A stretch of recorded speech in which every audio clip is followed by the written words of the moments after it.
High alert पर गाजियाबाद का खोड़ा, असद के घर पहुंच गया बुलडोजर। सीएम योगी का सबसे बड़ा वादा पूरा। सूर्या की मां ने योगी को कहा, धन्यवाद बाबा। बाबा अगर नहीं होते हमें न्याय नहीं मिलता, मेरे बच्चे को न्याय नहीं मिलता। बाबा थे इसीलिए न्याय मिला। जब वो लोग कहाँ थे, जब सूर्या को दिन दहाड़े और 2:30 बजे जब चाकू मार के एक की जगह 7 उस पर चिपटे हुए थे, जब वो लोग कहाँ थे? उन्हें दिखाई नहीं दे रहा था, बहरे थे, गूंगे थे। और जब उनके घरों पे बुलडोजर और उन्हें इनकाउंटर की मैंने मांग कर ली तो वो कह रही कि गलत है। हमारा जो पुलिस डिपार्टमेंट है वो कभी गलत नहीं है, हमारे योगी बाबा कभी गलत नहीं है। जो करते हैं वो सच का साथ देते हैं, गलत का कभी साथ नहीं देते हैं। 15 दिन का अल्टीमेटम खत्म और अब बुलडोजर एक्शन का काउंटडाउन शुरू। बस कुछ घंटे की बात है, फिर आपकी आंखों के सामने वो तस्वीरें होंगी जिसे देखने के लिए देश का पूरा हिंदू समाज पिछले 15 दिनों से पल पल का इंतजार कर रहा है। जी हां, सूर्या चौहान के अपराधी असद के घर बुलडोजर एक्शन होने जा रहा है। पूरे देश की नजर गाजियाबाद के खोड़ा के नवनीत बिहार पर टिकी है। सीएम योगी का बुलडोजर तैयार है, लेकिन इस एक्शन से ठीक पहले सूर्या चौहान की मां ने कैपिटल टीवी पर कई बड़े खुलासे किए हैं। मां ने सीएम योगी आदित्यनाथ की जमकर तारीफ की है। जिस मां का सब कुछ चला गया, अब उस मां को संपूर्ण न्याय मिलने जा रहा है और उस न्याय के भरोसे का नाम योगी आदित्यनाथ है। देखिए बुलडोजर एक्शन से ठीक पहले कैसे कैपिटल टीवी के कैमरे के सामने भावुक हो गई सूर्या की मां। सूर्या की मां है। नमस्ते आंटी। 28 तारीख से आज 13-14 तारीख तक कारवां पहुंच गया है। इस बीच में हमने देखा योगी प्रशासन ने बहुत तगड़े एक्शन लिए। आपके बेटे के जो कातिल थे उनको मिट्टी में मिला दिया गया। आज सुपुर्दे खाक सूर्या हो चुका है और अब 2 से 3 दिनों में यहाँ पर बहुत तगड़े बुलडोजर एक्शन होने की बारी है। तो आपका इस मामले पर क्या कहना है? वो तो होना ही चाहिए। बाबा का जो कहना है वो तो बुलडोजर तो मैंने बाबा जी से मांग की है कि 5 का इनकाउंटर होना चाहिए, 5 के मकानों में बुलडोजर चलना चाहिए। अब वो तो बाबा जरूर करेंगे और मुझे पूरा बाबा पे विश्वास है कि वो मेरे बच्चे को न्याय जरूर दिलवाएंगे। देखिए, ये वही माँ है जिनकी जिंदगी का सबसे जो कोहिनूर हीरा था वो चला गया। उसके बावजूद ये टूटी तो नहीं है, ये और मजबूती से सामने आई हैं और इन्होंने कहा है कि इनके बेटे की जान जिन लोगों ने ली उनमें से कोई भी बचना नहीं चाहिए। अभी सारे आरोपी जो हैं, आरोपी नहीं इनको अपराधी ही कहिए, सारे जेल में हैं।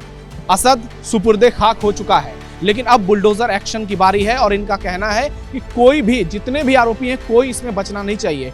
तो अब जो बुलडोजर एक्शन होगी तो आपकी मांग क्या है? मतलब उसके पूरे घर को जमींदोज कर दिया जाए और उसमें जितने लोग शामिल हैं, उसके दोस्त, उसके अब्बू, वो सब उनकी जितनी संपत्ति है, क्या तमाम संपत्तियों को कुर्क कर दिया जाए? जी हाँ, अब्बू को तो उनका तो जिनको जरूरी इनकाउंटर करना चाहिए जो अपने बच्चों को गलत शिक्षा देते हैं। ठीक है, हमारे हिंदू धर्म में ये नहीं सिखाया जाता है कि तुम जाओ बेटे जान से मार देना। उसके बाप का यही कहना था कि इसे छोड़ना नहीं, जान से मार दो। तो ऐसे बाप का रहना कोई संसार में हम तो लायक समझते नहीं। इस मामले में उसके साथ बहुत सारे उसके दोस्त भी शामिल रहे। तो सूर्या से जब उनकी दोस्ती हुई तो आप लोगों को अंदाजा हुआ था क्या मामला यहाँ तक पहुँच जाएगा? आपके घर से उनके घर से आना जाना लगा रहता था और दोनों एक दूसरे के दोस्त थे, लेकिन योगी आदित्यनाथ ने यही बात कही कि दोस्ती की आड़ में छुरेबाजी नहीं चलेगी। तो अब मामला कार्रवाई तक पहुंच गया है और ताबड़तोड़ एक्शन देखने को मिल रहा है। कुछ घंटे में यहाँ पर बुलडोजर गरजने वाला है। तो आप क्या चाहते हैं कि मतलब किस तरह का कार्रवाई हो जो आपको इसके बाद बोलने का कभी मौका न मिले? बाबा योगी और मोदी और हमारे पुलिस डिपार्टमेंट में मेरे बस यही कहना है कि जो कानून अपने कर रही है ना वो सच कर रही है और बाबा हमारे जो योगी बाबा हैं वो हमारे सच का ही साथ देते हैं। तो कार्रवाई से आप संतुष्ट हैं पूरी तरह से? जी हाँ। अभी एक का इनकाउंटर हुआ, आप मांग कर रही हैं कि सारे का इनकाउंटर होना चाहिए। तो लोग बहुत सारे सवाल ये भी उठा रहे हैं मुस्लिम पक्ष के कि जिस तरीके की घटना हुई उसके बाद सरकार ने जो किया है वो भी गलत है। बहुत सारे टीवी चैनल्स में बड़े बड़े एंकर जो हैं ये वामपंथी गैंग वाले, आप देखिए ये शाम में प्राइम टाइम करते हैं तो ये योगी सरकार के एनकाउंटर पॉलिसी पर सवाल उठाते हैं, उस पर डिबेट करते हैं और कहते हैं कानून कोर्ट कचहरी के बदले सरकार ही न्याय कर रही है। तो उन लोगों को क्या मैसेज देना चाहते हैं जो कि असद का पक्ष ले रहे हैं और उल्टा योगी सरकार को घेर रहे हैं? जब वो लोग कहाँ थे, जब सूर्या को दिन दहाड़े और 2:30 बजे जब चाकू मार के एक की जगह 7 उस पर चिपटे हुए थे, जब वो लोग कहाँ थे, उन्हें दिखाई नहीं दे रहा था, बहरे थे, गूंगे थे। और जब उनके घरों पे बुलडोजर और उन्हें इनकाउंटर की मैंने मांग कर ली तो वो कह रही कि गलत है। हमारा जो पुलिस डिपार्टमेंट है वो कभी गलत नहीं है, हमारे योगी बाबा कभी गलत नहीं है। जो करते हैं वो सच का साथ देते हैं, गलत का कभी साथ नहीं देते हैं। एक माँ की दर्द क्या होती है वो शब्दों में बयां आप नहीं कर सकते हैं, और ये इतनी मजबूती से डटकर सामने हैं और लगातार मांग कर रही हैं। और ये मांग सिर्फ इनकी नहीं है, ये पूरे देश के हिंदुओं की मांग है। आपने सुना कैसे सूर्या चौहान की मां ने असद के पूरे घर को जमींदोज करने की मांग की और योगी आदित्यनाथ को भरोसे का दूसरा नाम बताया। हालांकि यह कार्रवाई इतनी आसान नहीं थी। 28 मई को बकरीद के मौके पर दिन दहाड़े असद, उसके अब्बू और कुल 7 जिहादियों ने मिलकर सूर्या की जान ले ली। लेकिन कहते हैं कि अगर सरकार और कानून व्यवस्था मजबूत हो तो न्याय के लिए सालों की लंबी लड़ाई लड़नी नहीं पड़ती है, बल्कि न्याय तो घंटों में हो जाता है। और उत्तर प्रदेश के मुख्यमंत्री योगी आदित्यनाथ ने इस बात को प्रमाणित कर दिया। डंके की चोट पर खुले मन से जो वादा किया वो पूरा करके दिखाया। और दोस्ती, कैसी दोस्ती आपने भी गाजियाबाद में देखा होगा।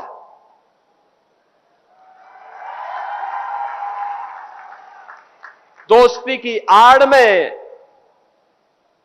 छुरेबाजी स्वीकार्य नहीं और कतई स्वीकार्य नहीं होगा। अगर कोई अपनी नालायक औलाद को समझा नहीं पा रहा है तो समझो कि गलती कर रहा है, गलती कर रहा है। याद रखना, हमारी संवेदना सामान्य नागरिकों के प्रति है। सवाल सिर्फ न्याय का नहीं, राजनीति का भी है, क्योंकि हम व्यवस्था के साझेदार हैं। एक तरफ तो योगी आदित्यनाथ जैसे जनसेवक हैं जो पूरी शिद्दत से हिंदुओं के सम्मान को बरकरार रखते हुए कार्रवाई कर रहे हैं, लेकिन दूसरी तरफ बड़े सियासतदानों की फौज है जिनका अब हिंदुओं से वोट के अलावा कोई और वास्ता नहीं रह गया, जिन्होंने हिंदुओं के वोट को दशकों तक राजनीति की सत्ता को भोगने के लिए केवल इस्तेमाल किया। और इसी बात से सूर्या के दोस्त, उसके परिवार, उसके समर्थक बेहद दुखी हैं और कैपिटल टीवी पर उन्होंने खुलेआम ये बात कही। एक सवाल ये भी है कि योगी आदित्यनाथ ने तो सीधे तौर पर खुले मन से ऐलान कर दिया, लेकिन दूसरी ओर आप देखिए, अगर यहाँ पर मुस्लिम समुदाय के साथ ऐसी घटना होती तो राहुल गांधी, अखिलेश यादव, तेजस्वी यादव, ममता बनर्जी, इनका पॉलिटिकल टूरिज्म शुरू हो जाता। लेकिन सूर्या के घर पर बीजेपी के अलावा दूसरी पार्टियों के नेता भी नहीं पहुंच रहे हैं। तो ये देश में ये जो दोगली राजनीति चल रही है, क्या जनता पूरी तरह से इसको एक्सपोज कर रही है? और उत्तर प्रदेश में तो विधानसभा चुनाव भी आने वाला है भी। क्या जनता सिर्फ भाजपा को ही वोट देती है? क्या जनता ने अन्य पार्टियों को वोट नहीं दिया? ना बसपा को, ना सपा को, सभी को वोट दिया। सभी के पार्टी के अपने समर्थक होते हैं, लेकिन उन पार्टी के लोगों ने यहाँ आकर के कोई दिलचस्पी नहीं कही की। आए भी एक आध दो तो बड़ी बड़ी बातें करके सिर्फ चले गए, लेकिन उनका इसमें कोई रोल नहीं रहा। हम चाहते हैं कि जो क्षेत्रीय नेता हैं वो इतने दिनों बाद क्यों जागे उन पार्टियों के। अगर बड़े पदाधिकारी उनके नहीं आ पाए, देर से आने थे, तो कम से कम लोकल के पदाधिकारी आते, परिवार के सहानुभूति में साथ होते, लेकिन कोई भी नहीं आया। तो इस तरह से ये दिखाता है कि उनका सिर्फ वोट बैंक की वो लोग राजनीति करते हैं, पॉलिटिकल राजनीति करते हैं। यहाँ पर क्षेत्र की जनता से कोई मतलब नहीं है, उनके परिवार में क्या घट रहा है नहीं हो रहा है उससे कोई मतलब नहीं। उन्हें सिर्फ वोट के टाइम पे वो लोग याद करते हैं। असद का इनकाउंटर हो गया, वो हमें खुशी है उस बात की कि जो अपराधी है वो अपराधी है। ये सरकार अपराधी को किसी को नहीं छोड़ेगी और 16 जून को बुलडोजर चलाया जाएगा। हमारा पूरा ये योगी से यह है कि पूरा ही मकान ध्वस्त हो जाने चाहिए बिल्कुल, और कार्रवाई उस पर पक्की हो। यही फर्क है योगी आदित्यनाथ और देश के दूसरे नेताओं में। इसलिए तो सूर्या चौहान की मां ने कैपिटल टीवी के कैमरे पर सबसे बड़ा बयान देते हुए कहा कि यूपी में योगी बाबा नहीं होते तो न्याय नहीं मिल पाता। उत्तर प्रदेश में योगी आदित्यनाथ नहीं होते तो उत्तर प्रदेश की स्थिति कैसी होती? क्योंकि समाजवादी पार्टी के दौर को लोगों ने देखा है, मायावती के दौर को देखा है, और पश्चिमी उत्तर प्रदेश का पूरा इलाका है, चाहे गाजियाबाद की बात करें, मेरठ, सहारनपुर, शामली, मुजफ्फरनगर, कैराना, वहाँ से हिंदुओं का पलायन होता था। तो अब वो सारी चीज़ें रुक गई है। तो ये सोचकर क्या जहन में आता है कि अगर उत्तर प्रदेश में बाबा नहीं होते, योगी नहीं होते, तो कैसी स्थिति होती? बाबा अगर नहीं होते हमें न्याय नहीं मिलता, मेरे बच्चे को न्याय नहीं मिलता। बाबा थे इसीलिए न्याय मिला। कि यही भरोसा जो है हिंदुओं का वो योगी आदित्यनाथ के साथ है। और ये कोई ऐसा नहीं है कि आज ही योगी आदित्यनाथ ने अचानक से भरोसा कायम किया है। उन्होंने जो एक्शन लिया है 2017 से, जिस तरीके से एनकाउंटर पॉलिसी से लेकर बुलडोजर एक्शन और कानून व्यवस्था को उन्होंने दुरुस्त किया है, विकास के साथ साथ कानून व्यवस्था को सबसे मजबूत बनाया है, उसने लोगों में एक भरोसा कायम किया है कि उत्तर प्रदेश में योगी हैं तो मुमकिन है। और लोगों को लगता है कि जब तक योगी आदित्यनाथ रहेंगे तब तक असद जैसे लोगों की साजिश कभी सफल नहीं हो पाएगी। और अब इंतजार बस कुछ घंटों का करिए। 16 तारीख वो दिन निर्धारित हो गई है जिस दिन आरोपी अपराधी अब तो इस दुनिया में नहीं है, जहन्नुम के उस जगह पर वो पहुंच गया होगा जहां से वो जन्नत के ख्वाब भी नहीं देख सकता है, उसके घर 72 हुरों के पास। सही कह रहे हैं लोग। अब इंतजार कीजिए कि कब योगी आदित्यनाथ का बुलडोजर गरजेगा, कितने घंटे बच गए हैं। और फिर देखिएगा मंगलवार 16 तारीख को गाजियाबाद के खोड़ा में निश्चित तौर पर हाई अलर्ट रहने वाला है और आरोपी असद और उसके रिश्तेदारों का घर पूरी तरह से जमींदोज होने वाला है। आपकी राय क्या है? हमारे वीडियोस पर आप क्या सोचते हैं? सूर्या को लेकर आपका क्या कहना है? कमेंट बॉक्स में जरूर बताइए। हमारे वीडियो को लाइक कीजिए, शेयर कीजिए और चैनल को सब्सक्राइब जरूर कीजिए। फिलहाल के लिए गाजियाबाद के खोड़ा के सूर्या चौक से इतना ही। धन्यवाद।